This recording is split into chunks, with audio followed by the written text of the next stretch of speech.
Welcome to accountancy class. Now we shall do illustration 6. Now here they say the following are the transactions of Kumaran dealing in stationery item. Prepare ledger account. That's all. So they have asked to prepare only ledger account. They did not say past journal entry. உங்களுக்கு எக்ஸாம்ல இந்த மாதிரி ஒரு some வந்ததுன்னா Journal entry நீங்க கன்வீனியன்ட்டுக்கு வேணா நீங்க எழுதலாம், ஆனா மார்க் அதுக்கு அவார்ட் பண்ண மாட்டாங்க. They will only consider for the ledger அக்கௌண்ட்டுக்கு மட்டும் தான் மார்க்ஸ் போடுவாங்க. Okay, so this is one of the direct entry, directly posting to ledger. Okay, so on 2017 June 5th started business with cash 2 lakhs. Here I've always told you business kulla cash varudha, cash account la debit side kanna mudittu eludunga sollirukana illaya. So cash account at cash to Kumaran's capital account, adudana journal entry. Seri appo cash account to Kumaran's capital account 2 lakhs. business kulla cash varudha, adanala debit side of the cash account.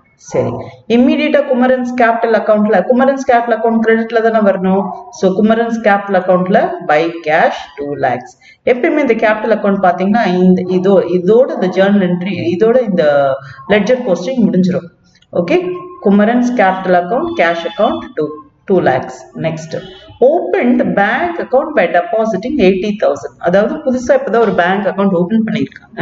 இப்போ பேங்க்ல deposit 80,000 பண்ணிருக்காங்க. அப்போ deposit பண்ணும்போது என்ன ஆகும், cash நம்மளோட business விட்டு வெளியில போகுதா, அப்ப போகும்போது எந்த சைட் சொல்லியிருக்கேன், கிரெடிட் சைட்ல பேங்க் அக்கவுண்ட் 80,000. ஜேர்னல் என்ட்ரி என்ன இருக்கு, bank account data to cash account இல்லையா. அப்போ ஜேர்னல் என்ட்ரில டு கேஷ் அக்கவுண்ட் வந்து டெபிட் கிரெடிட்ல தானே வருது, அதனால 80,000 கிரெடிட்ல என்ட்ரி போட்டுட்டோம் பை பேங்க் அக்கவுண்ட். சரி, பேங்க் அக்கவுண்ட் நம்ம என்ன பண்றோம் பார்க்கலாமா. So bank account data to cash account எழுதியிருக்காங்களா, 80,000 ஆன் June 8th எழுதியிருக்காங்களா. Date also is very important children, don't forget it. Okay, so bank அக்கவுண்ட்ல bank account data to cash 80,000. Okay, third Journal entry sold goods. Okay, wait it. Bought goods on credit from Shriram for 30,000. இப்போ இங்க ரொம்ப தெளிவா சொல்லிட்டாங்க கிரெடிட்னா கடன்ல வாங்கியிருக்காங்க. Bought goods கிரெடிட்ல, அதாவது கடன்ல யார்கிட்ட இருந்து வாங்கிருக்காங்க, ஸ்ரீராம் கிட்ட இருந்து வாங்கியிருக்காங்க. இப்போ ஸ்ரீராம் வந்து he is the one who supplied the goods. So இப்போ bought goods என்ன, purchase account data அப்படின்னு எழுதுவோம். ஆனா இங்க purchase to cash, அதாவது cash transaction இருந்தால், பட் இங்க இது cash இல்ல, so it is a credit transaction. So what do you write, purchase account data to Shriram account. Okay, so purchase account எப்பயுமே டெபிட் பேலன்ஸ் தான் இருக்கும். நான் ஏற்கனவே சொல்லியிருக்கிறேன், purchase account debit balance, sales account credit balance. நல்லா ஞாபகம் வச்சுக்கோங்க. இந்த P வந்து பாதியா போடுறோம் இல்லையா, அது முழுசா கொண்டு வந்தா D அப்படிதானே வரும். அப்போ பர்ச்சேஸ்க்கு வந்து டெபிட். இப்போ இந்த சேல்ஸ் அக்கவுண்ட் நம்ம பார்க்கலாமா, சேல்ஸுக்கு வந்து எஸ் நம்ம எழுதுறோம்ல எப்படி, அப்ப எஸ் எழுதும் போது என்ன ஆகும், அதுல பாதி சி தானே, அப்போ consider that as credit. Okay, so purchase account data to Sriram debit 30,000. Okay, இப்போ ஸ்ரீராம் வந்து he is one who is giving the product இல்லையா, அப்போ அவர் creditor, he is the giver of the benefit. So அவரோட அக்கவுண்ட், அவர் தான் கிரெடிட்டர். ஓகே, சோ அவரோட அக்கவுண்ட்ல கிரெடிட் சைட்ல பை பர்ச்சேஸ் 30,000 எழுதணும். ஓகே, நெக்ஸ்ட் ஒன் என்ன சொல்றாங்க ஜேர்னல் இதுல, சோல்ட் குட்ஸ் டு செல்வன் கிரெடிட்டுக்கு, அதாவது செல்வா அப்படிங்கிறவங்களுக்கு சேல்ஸ் பண்ணிருக்காங்க கிரெடிட்ல. அப்ப இங்க ஜேர்னல் என்ட்ரி ஆக்சுவலா என்ன இருக்கும் அப்படின்னா, Selva account data to sales. ஏன்னா செல்வாக்கு வந்து கடன்ல கொடுக்குறாங்க. Okay, he is a debtor now. Okay, Selva account to sales 10,000. to sales 10,000. Selva account to sales. அப்ப சேல்ஸ்ல சேல்ஸ் எப்பயுமே கிரெடிட்ல தானே என்ட்ரி போடணும், பை செல்வா. இப்போ இது கேஷ் வந்திருந்ததுன்னு, கேஷ் டிரான்சாக்ஷன் ஆயிருந்தா பை கேஷ் எழுதிருப்போம். ஆனா இது கிரெடிட் டிரான்சாக்ஷன், அதனால சேல்ஸ் அக்கவுண்ட்ல ஏதாச்சும் ஒரு பேர் இருந்தால் என்ன அர்த்தம்னா, இவர் ஒரு டெட்டார், இவர் வந்து கடன்ல பொருட்கள் வாங்கியிருக்காருன்னு அர்த்தம். ஞாபகம் வச்சுக்கோங்க. So by செல்வா 10,000 கிரெடிட்ல போட்டு. Next journal entry, then paid Sriram 30,000 through NEFT. First வந்து ஸ்ரீராம் கிட்ட கடன்ல வந்து பர்ச்சேஸ் பண்ணாங்க இல்லையா, இப்போ இந்த ஸ்ரீராம் அவங்களுக்கு வந்து பேமெண்ட் பண்ணிடுறாங்க பேங்க் மூலமா. நெஃப்ட் அப்படிங்கும் போது இது bank transaction. Okay, so 30,000 through bank they are making the payment. Apo what is it that we are going to do? You are going to pay Mr. Sriram. So Sriram to bank.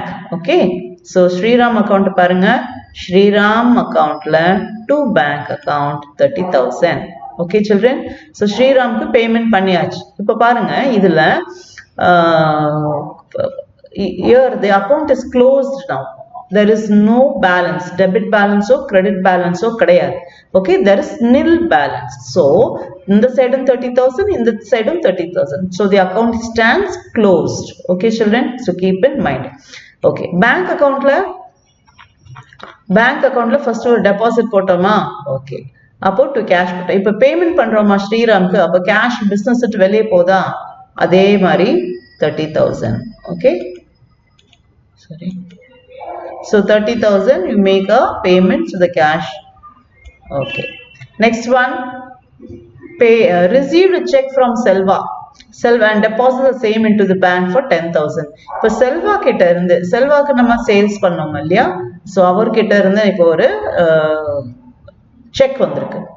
So when it is a check in hand, treated as cash only. So cash account data to Selva. Sorry, check here, bank account data to Selva 10,000. So here you have it rupees and it is immediately banked and same into bank. Yes, immediate bank பண்ணிட்டாங்கன்னா நீங்க bankல உடனே அதை entry காமிக்கலாம். Suppose receive the check and deposit வேற ஒரு date காமிச்சாங்கன்னா என்னைக்கு நம்ம check receive பண்றோமோ அதை cash ட்ரீட் பண்ணணும். ஆனா இந்த transactionல received a check from Selva and deposit the same in bank அப்படின்னு சொல்லியிருக்காங்க. அதாவது check வந்து அதே நாள்ல கொண்டு போய் bankல போட்டுட்டாங்க. Okay, so bank account data to Selva account 10,000. சரி, இப்போ நம்ம இந்த bank account balancing பார்க்கலாமா? 80,000 plus 10 90,000. இங்க வெறும் 30,000 இருக்கா? அப்போ இதுக்கு debit balance. ஏன் debit balanceங்கிறோம்? ஏன்னா debit side heavy amount 90,000 இருக்கு. ஆனா நம்ம என்ன பண்ணணும் அப்படின்னா credit sideலும் அதே 90,000 எழுதிடணும். இப்போ 90,000 minus 30,000 எவ்வளவு balance? 60,000 balance. அதனால balance ன்னு எழுதிடணும் 60,000. credit side வந்திருக்கிறதுனால by balance ன்னு எழுதணும். அப்புறம் carry down எப்பயுமே எழுதுறது. So balance carry down 60,000. இந்த 90,000 ரெண்டும் ஒரே லைன்ல வரணும், நல்லா ஞாபகம் வச்சுக்கோங்க. அடுத்தது month opening 60,000 is a debit balance here. Purchase account பார்க்கலாமா? No more. Here purchase எப்பயுமே debit balance ன்னு சொல்லியிருக்கேன். அதனால debit balanceங்கிறதுனால credit side balance carry down by balance carry down 30,000 எழுதிட்டு account close பண்றதுக்காக லைன் டிரா பண்ணி ஒரே இதுவும் ஒரே லைன்ல வரணும் children. 30,000 டிரா பண்ணி அந்த பேலன்ஸ் மறுபடியும் brought down balance அடுத்த மாசத்துக்கு ஜூலை 1st date column எழுதிட்டு particulars column you write to balance brought down. Now Sriram account here it is a nil balance because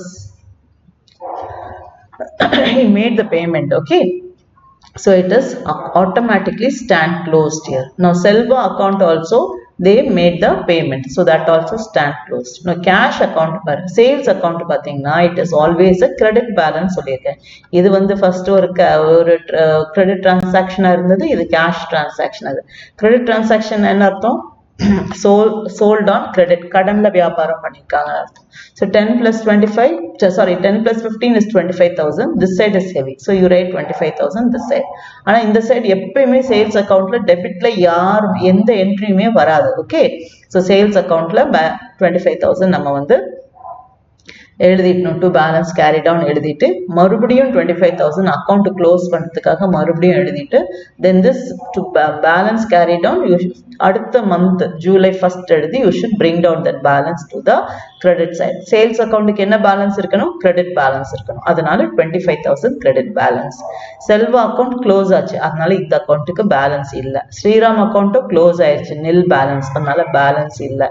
purchase அக்கௌண்ட்டுக்கு எப்பயுமே டெபிட் பேலன்ஸ் இருக்கும், அதனால இந்த சைட் டெபிட் பேலன்ஸ். பேங்க் அக்கௌண்ட்டுக்கு அதே மாதிரி ஃபேவரபிள் டெபிட் பேலன்ஸ். இது குமரன் கேபிட்டல் அக்கௌண்ட், கேபிட்டல் அக்கௌண்ட்டுக்கு கிரெடிட் பேலன்ஸ் தான் இருக்கும், அதனால always a credit balance. Cash அக்கௌண்ட்டுக்கு ஃபேவரபிள் எப்பயுமே டெபிட் பேலன்ஸ் தான் இருக்கும், டெபிட் சைட்ல பேலன்ஸ் இருக்கு. Okay children, so this is how I have explained the sum for you, illustration 6. So we shall proceed on to do the sums. Problem sums, very simple and easy sums children. Okay, so go through the sums, make yourself clear. Thank you.